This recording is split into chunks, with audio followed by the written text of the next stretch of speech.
Hello and welcome to the Moms Who Know podcast. I'm your host, Chanel Nielsen, and today we are joined by Mariah Wickham. Mariah, how are you? I'm doing great. Thank you. Great. I'm so glad you're here on the show. Mariah is a mentor for moms who want to feel more in control of their life, desire higher quality connections with their kids, and want their voice heard, which I love because that's something we all want. We all want those things and sometimes find it hard to achieve those. So Mariah is going to help us out a little bit and talk about some of those things today. She is a mother of two boys, ages 13 and 10. And she's also a former junior high teacher, a former foster parent, and a current adoptive parent. So hopefully we'll learn a little more about those things today. I wanted to start, Mariah, with your backstory. And as I was looking into some of the work that you've done, one of the things that I came across was in your story, you talked about how you personally struggled and how you hit rock bottom. And I want to kind of hear your backstory. So what led to that and what that means to you, what kind of your turning point and kind of the struggles that you went through. Sure. Yeah, it was a wild journey there for a little while. So first of all, we had our first son, and desired to have more in our family. And unfortunately, we hit a lot of roadblocks in that desire. So we went for about 7 or 8 years, trying everything out there you can imagine to try to add to our family. So we went through in vitro fertilization 4 times, and none of them were successful. We had several domestic adoptions, and for one reason or another, without being successful. We even tried international adoption, and we went all the way to Russia to adopt there. And when we arrived, we found out the little girl we were supposed to meet wasn't actually an orphan. Oh my goodness. Yeah. We just had really, really large setbacks and heartaches along the way. One of our in vitro fertilization attempts ended because the clinic accidentally threw away our embryos. So that was that's heartbreaking. So devastating. Yeah. So this is, and then another attempt also ended in a miscarriage of twins. And so we just had these really big, things going on over a lot of years. And, but there was just something inside me that knew I needed to keep pursuing whatever was out there. I just knew there was someone else meant for our family. And so that's where foster parenting came into play. We felt directed to do that, and we became foster parents. And that's kind of a whole nother story in and of itself. But we got a placement, and things were really hard. And, you kind of expect that, of course. They prepare you really well for that. And all the training and the classes you attend in order to be licensed as a foster parent, they certainly let you know that this is not going to be traditional or typical parenting. And so I knew that, but it just felt like it was the perfect storm of carrying around all this grief and loss, that we had experienced over those 7-8 years. And then to have these emotional challenges I was dealing with in my parenting, in foster parenting. And then my older son also had a lot of behavioral challenges, and he has some diagnoses that make it difficult in certain situations. And so that's kind of where it all came to a head, if you want to put it that way. And, I wasn't coping. That was, and I think that happens to all of us, like we get to this point and we're like, wait, life is not where I want it to be. This is not what I signed up for. This is not how I envisioned my life to be at this point. It was just that rock bottom for me was just like, I want out, basically. Like I had this one morning where I just stayed in bed and I was like, I can't do it anymore.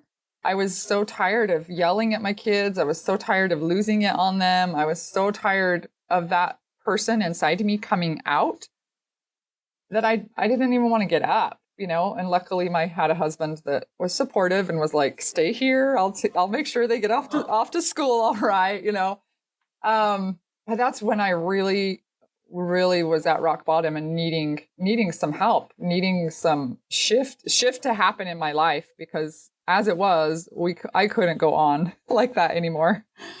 Yeah. So tell me, how long ago was that? That was like, how old were your kids at the time? Yeah, that was close to about 2 years ago, I would say. So they were about 11 and what would that be, 8? Yeah, 11 and 8 at the time. We were also under the pressure, or I don't want to say pressure, but we were in that stage of trying to decide whether to adopt our foster son. And so, you know, that's a big decision, big decision. Yeah. And so under all this pressure and feeling that way, like at rock bottom, it was hard to make a big decision like that as well under that. And so, yeah, so I've come a long way. Yeah, so that's huge. Yes. I've come a really long way in 2 years, in 2 years for sure. All right. So is this the only foster son you ever had? Did you just have the one and then he stayed with your family? No, we did have a few more placements after he was with us. So after you adopt, you have like a 6-month waiting period, and then you can have placements again after that. So we did have several more placements after that. Mm-hmm. Okay. Wow. So, all right. So you have this, you have your son and you have this foster son, mm-hmm. and you're trying to adopt, and everything's just falling apart. So how does the uphill start from here? Because I think you know, even for me, I haven't been in those specific scenarios, but we all have times that are down and where we just feel like this is too much. And like you said, where we look at our life like, wait a minute, what? This is what I'm doing, you know? And so how did you turn it around? Because clearly you have, and you're in such a different place now. Yeah. Talk to us about that. Yes, I am in a very different place. I love my life, and I can say that sincerely now, which I really didn't think. I honestly didn't think I would ever be able to say that. I thought this is a life sentence, kind of, you know, like, I guess I'll just have to buck up and deal with whatever is in my life, you know, like, so to be able to look around and say that. So I think what happened for me is I attended a training. It was a personal development type seminar. And in this training, there was really the message that really helped me was, in order for things to change, you must change. And it really struck me like, wait a minute, you know, I need to stop blaming the things that are going on around me for my struggles, for my frustration, for my sadness, for my all these things, you know. And so I think I just kept waiting for like my kids to behave so that my life would be easier, or I kept waiting for some unexpected miracle to happen, and then life would be better. And so to hear that instruction and that inspiration, like, in order for things to improve, I must improve. And it just set me. I sort of feel like that would be kind of a bitter pill to swallow, where, yeah, you can see that if you're struggling with something that is, for lack of a better word, your fault. You know what I mean? If you're like, okay, well, I've made some bad decisions. You know, clearly I've made some bad decisions, so I need to change so that my life must change. But in a situation like yours, you could easily look at it and say, you know, I'm not the one who needs to change here. Mm-hmm. It's my situation. It's things like that. So I feel like that could be kind of a harder thing to accept. You're right. And I think a lot of people are there. And I think I was just so desperate, and so I was so desperate for something to change that I was willing to take on that role. I was willing to say, you know what, you might be right. I'm willing to experiment and see if this will change. And on the other hand, I'm kind of a like DIYer, you know, like I'm kind of a let's do this myself. I'm a very independent person. And so the fact that like someone was kind of inviting me to put it on my shoulders, I actually liked that because, okay, there might be some issues here. Okay, there might be some struggles or frustrations, but let's see if I can solve them. Let's see if I can do it. So in that way, it kind of was like, yeah, challenge accepted. Well, yeah, it's a little freeing because you can't change other people, but you can change yourself. So it gives you back that sense of something you can do, something you're in control of. Absolutely. Absolutely. And I had felt very out of control, you know, because of all those experiences I just referenced. And so to feel like I could take some control back was very liberating and very hopeful. I hadn't felt hope for a while. So it was very hope-filled, very enlightening, if you could. Yeah. Yeah. That's awesome. Well, that reminds me of something I heard as I was watching some of your videos. You talked about the skill of being happy. And I think that's kind of goes along with what you're talking about right now. But how is happiness a skill? Mm-hmm. Yeah, I really like to think of it that way because sometimes we've heard often that happiness is a choice or, you know, or sometimes people think happiness is a destination. And I think of it as a skill, like something you need to practice, something you want to get good at. You know, if you want to become good at baseball, for instance, you need to go and throw the ball around. You need to probably join a team and you probably need to be coached by someone in order to acquire that skill and get good at that skill. And so I view happiness actually in very similar ways, that we have been encouraged and we know it's a good thing to be happy, but has someone helped you walk through the steps to know how to choose that every day and to have that in your life every day? And so it's a combination of a lot of different tools and things I do, but it's a skill because I know the mindset now that I need to walk through, and I know the things that I need to release out of my life so that I can be happy. It's not just some arbitrary thing that comes and goes. I can consciously and intentionally be happy whenever I want to, which is always, right? Yes.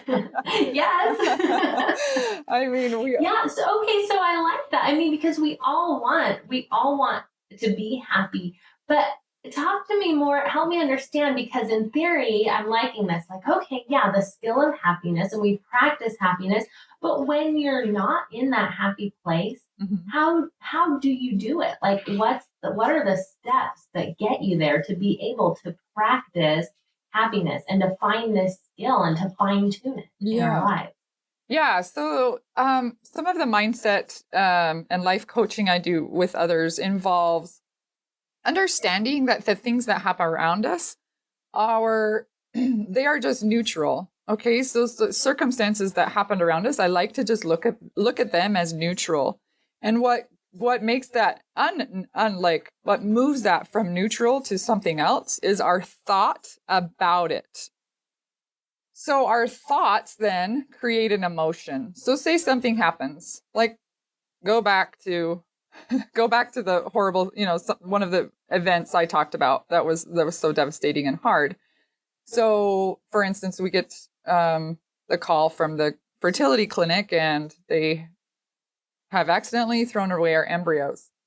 And so that situation is very tough. That's a hard thing. And there are real things that are hard. So we can have this emotion, we can have this thought about that circumstance that this is really hard, this is unfair, how could this happen? And they can go on and on and on. And that creates a lot of feelings within us because we have that thought. And so we have a lot of choices. We can carry that on and feel self-pity. We can continue to tell that story over and over, how nothing works out in our lives. And that adds a lot of emotion to what we've already experienced. And so I like to break it down and say, okay, there is some emotion you need to process in that situation. That's very, that's frustrating, that's sad. But when you're ready and whenever you want, you can process that emotion and you can then move on. Like you can then choose a better emotion, right? You can choose a better thought to create better emotions for yourself. And so it's not about pushing away or shoving back down the stuff that happens to us, right? We're all human and like we need to experience all emotions and it's okay. But learning how to process that and then create a new thought. So now, it's been a lot of years. I've learned a lot of things and I can say now, that was all part of my perfect journey. And I actually have some gratitude toward those really tough things that happened to me. And that helps me have so much better emotions. I feel empowered when I feel that way. I feel like I can help other people more because I feel that way about my own tough things. I feel more love that I can send out into the world because I feel that way. But certainly all those years of feeling really confused and gypped and that it was unfair, that adds to scarcity thinking, that adds to self-pity and living small, when you feel those feelings. So, I mean, I've said a lot of things, but I think it really boils down to, realizing that you can process those emotions and then switch your thoughts to good things. But the circumstance itself is just neutral. Like it's just our thoughts about what happens that is good or bad. It's not necessarily the circumstance. Right. I like that. So, and I like that you pointed out that it's okay to feel those other things. It would be less than human if you get this terrible news on the phone and you're like, well, I'm happy anyway. That's fine. Never mind. This was a huge deal. And it's okay to feel sad and to process that. I think the difficulty comes, at least for me, is getting stuck in that emotion and in that thought and not knowing when to kind of move on from it. And sometimes you see this with people for years, where they're stuck in that place and not able to move on. As you're talking, it just came to mind when my husband and I were dating and first married. I remember when I would be sad about something and need to cry, and I would cry and he would let me cry. And he just knew, he just had this sense of, or maybe he was done. He was done. I don't know. But anyway, the timing always worked out that he knew when it was time to turn it around. Like, okay, you've processed it, you're done. And now we can move on. And he helped me through that. And now I don't cry as much as I used to, which is good. Yeah. But he helped me to get that transition. And I feel like that's a tricky thing to understand, that transition and when we are done and not to get stuck in that emotion. Any tips on how to kind of know and feel that out and be ready to move on? Yeah, I think so. There's a difference between the primary emotion that you experience because of something that happens. And then there's some secondary things that we layer on top of that. And so I would say some red flags that you're in the stuck zone or you're in the secondary emotion level is when you start saying things like, well, that shouldn't have happened, or that person shouldn't have said that, or if you find yourself telling the story over and over. I noticed this pattern in my life when I feel like something was unfair, or I feel like something is completely out of, just out of control. What I like to call it is I go looking for allies, right? Like I go looking for allies. And so I share my story with, oh my gosh, can you believe blank, blank, blank, And the more I can get allies on my side, the more I feel justified in living in those secondary emotions because, well, so-and-so believes me and this person thought it was unjust, And so that to me is a sign that I'm living in the secondary emotions rather than processing the primary ones.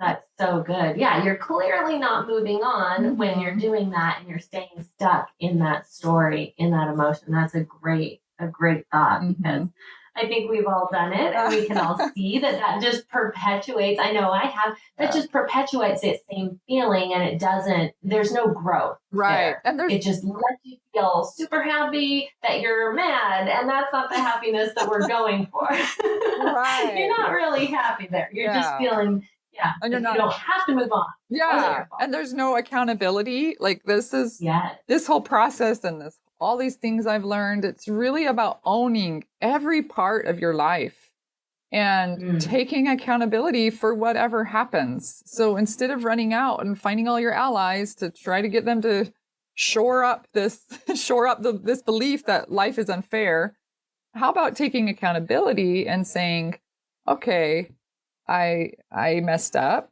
and I'm gonna seek forgiveness for that. I'm gonna go and apologize, and then moving on. That's processing the primary emotion and moving on. That's awesome. I love that.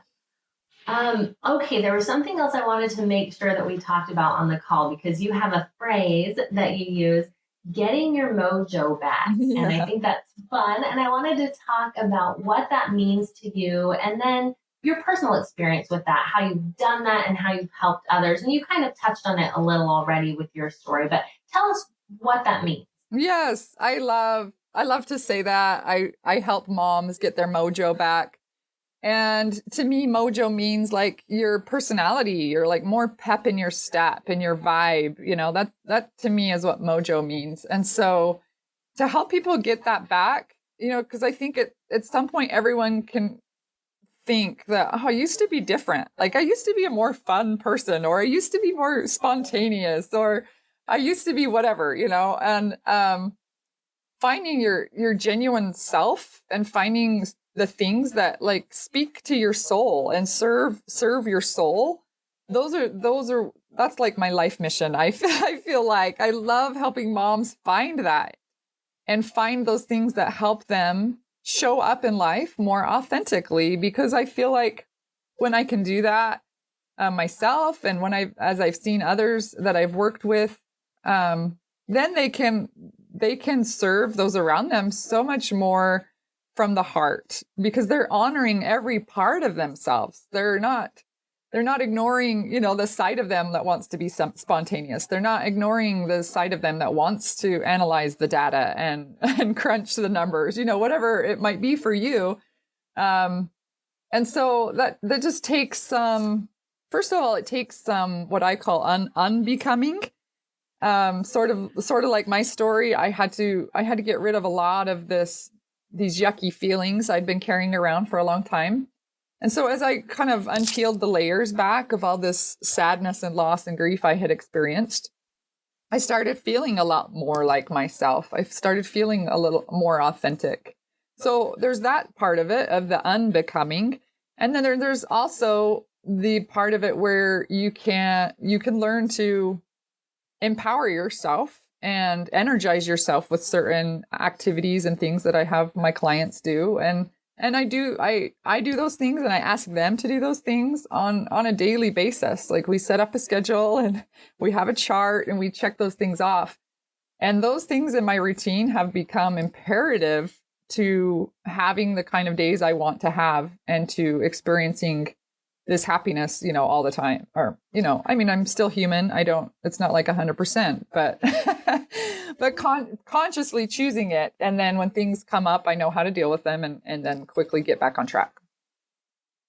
So give us some specific tips of things, because as you're talking, I'm thinking like, yes, we all want that. And even that unbecoming is a cool idea, a cool concept, because even if we haven't been through some of these trials and struggles like you've been through, I think that just and take this the right way, but the drudgery of motherhood, I love being a mother, but sometimes sweeping the floor 20 times a day and, changing diapers and taxi mom, it does become kind of a drudgery, and it becomes, like you said, it becomes our personality, and we get lost in those day-to-day things. So letting go of that. And what are some specific things that we can do to both find ourselves and get our mojo back? Like you're talking about these daily routines. Mm-hmm. What kind of things?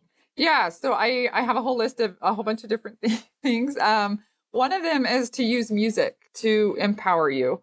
I've always loved music, and so I love this tip. I learned to use music more intentionally. So I have a whole list of fun, upbeat, empowering songs, and I'll put one of them on in the morning, and I'll sing and dance to that song, and that gives me that like oomph, puts that energy in me that helps me feel like I have my mojo on for the day, right?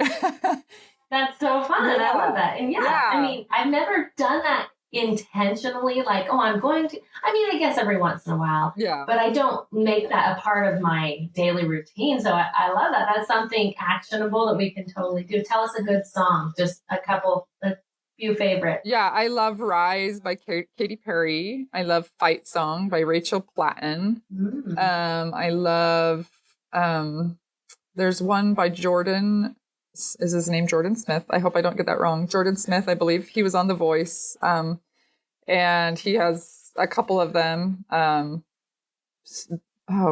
course, now I'm totally blanking, but Stand, something about Stand and Be Who You Are. I'm getting the title a little bit wrong, but anyway, so I have a whole Spotify playlist that I choose from each day. And there's lots of fun, empowering, songs out there, or there's one called Shine Your Way. It was on the movie The Croods. That's a really good one too. One of my favorites. So I do that. Or if I'm feeling super drudgery, like needing to sweep, like you said, and that's just like not something I'm looking forward to, or the dishes or whatever, stick some music on and make it something that you look forward to because of what you're doing with it, right? That's great. That's a great tip. I like that one. Yeah. Any other ideas or quick tips for us? We actually just have a couple minutes left. Mm-hmm. So in these last couple minutes, if you have specific tips on getting our mojo back, I would love to hear those. Or if you have specific thoughts, if you would rather, I'll let you kind of choose here what you'd rather share. Specific things that you see in people's lives, like kind of as you work with people, what really stands out and what you kind of wish you could tell people. Yeah, for sure. Yeah. So I'll touch on one more tip that I do in my daily routine, and then I'll talk about what I see. Yeah, a lot in others that I wish I could kind of just whisper in their ear over and over. Perfect. So another thing, I touched on what I talked about a few minutes ago about the unbecoming and getting rid of these layers of yucky things that we experience or feel. And so I do on a release, I call it, every day. I make sure and do something to rid myself of anything yucky that has shown up that day, and sometimes it's something from my past too. It doesn't necessarily have to be that current day. And I do that either by doing like a brain dump where I'll just write it all out on a piece of paper and rip that up, or I'll go for a drive and just totally talk to myself in the car and just get all that frustration out, or I'll go outside in my backyard and do that. Or sometimes I'll just put on a sad song and just allow myself to cry to that sad song. And the whole idea is to get that out in a healthy way so that I'm not dumping that on my husband or my kids. Because that's what most of us are doing by default, is we're dumping on the ones we love the most, which seems the opposite of what we have in mind, but, or seems the opposite of what we would intend to do. But that's truly what we have all these things that happen and then we dump on them. So that's another tip, to do that often, to do those things and manage your emotions in a healthy way so they're not coming out on other people. That's great. Yeah. Even that word release, I think, is really powerful. The use of intentional words like that is really helpful, because instead of saying getting rid of, or you could say it a different way, but release is empowering. You are intentionally letting go and then moving on. So I love that. Okay. And then, to finish up, go ahead and tell us what you see, what you wish you could tell people, and we'll talk about that for a minute.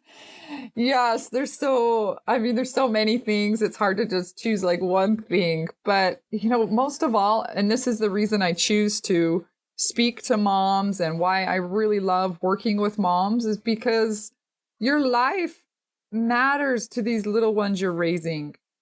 Your life, and if you love your life, and if you are intentionally living and you're modeling these things, then your kids pick up on that. That's like been the most rewarding, fantastic thing that I have watched as I've gone on this personal development journey myself, to see the phenomenal changes in my kids. And it's kind of been a secondary fringe benefit that I didn't really set out to do, right? I set out to change myself, and your life matters, your mindset matters. And if how you feel and think about your mothering, I think almost matters more than what you do about what you do in your mothering. If you believe that you're a good mother and you really think, you're really thinking about that all the time, and that's, if you're living from that space of love and gratitude rather than guilt and shame, then that matters so much more than what you do. I want people, I really just, this shame culture we live in right now is so dangerous. And I want people to step away from shame and avoid it at all costs. And the whole mom guilt idea, I just want to just kick it to the curb for good, no more of that. No more of mom guilt ever. It doesn't have to be that way. And I don't ever want anyone saying ever again, like, mom fail, or I'm such a bad mom, or these things that are just kind of trendy right now. Like, you hear them everywhere. No, think and believe in your mothering, believe in what you're doing, and know that you're a good mom. Sure, you're going to mess up once in a while. Sure, you're going to make a mistake. That's all part of the journey of as being a mom. That's part of your kids, is being raised by you. It's all good. You are the mom that your kids need. Yes. Oh, that's so powerful and so good. I think that if we could all just embrace that, it would be, like you said, just such a better environment for our kids, because they would know we're being who we want to be. And if we're happy being with them, putting this all together, talking about the things that you brought up, being happy in our daily life and being happy in our motherhood shows them that not only we believe in our worth, but we believe in their worth. And we are happy to be with them because that's right where we want to be. Yes. And so, if we can show that to our kids, that is hugely powerful. So, Mariah, you have so many good things to share and so much to offer. Tell us, for people who are interested in getting some specific one-on-one coaching with you. And do you do group coaching or just one-on-one? I do both. You do both. Okay, so group or one-on-one coaching. Tell us where they can get in touch with you. Yeah, great. I have a website, Mariah Wickham that's my email address, mariahwickham.com. You can go there and click on Work With Me. And I do offer free sessions, 20 to 30 minute sessions. And so if there's some specific help you need, we can accomplish a lot in that 20 to 30 minutes, I promise. And so I have that option. I also I have one-on-one clients, and we can really make a lot of progress in that situation. And then I also have my group clients that I love, and that's a lot of fun because there's a community built of like-minded people that are really interested in growing and interested in improving. And so that has some benefits too. If you want to go to my website or reach out to me by email, mariahwickham@gmail.com, and ask your questions. I love chatting with people about this. It makes me really, really enthused. Awesome. Well, you guys be sure to reach out if you would like more. And I'm sure you would, because this has been awesome. And I know, I think we've just, hit the tip of the iceberg here. There's so much more and so much more in depth that we can go with this. So I love it. I appreciate you being on the show today, Mariah. And thanks everyone for being with Moms Who Know.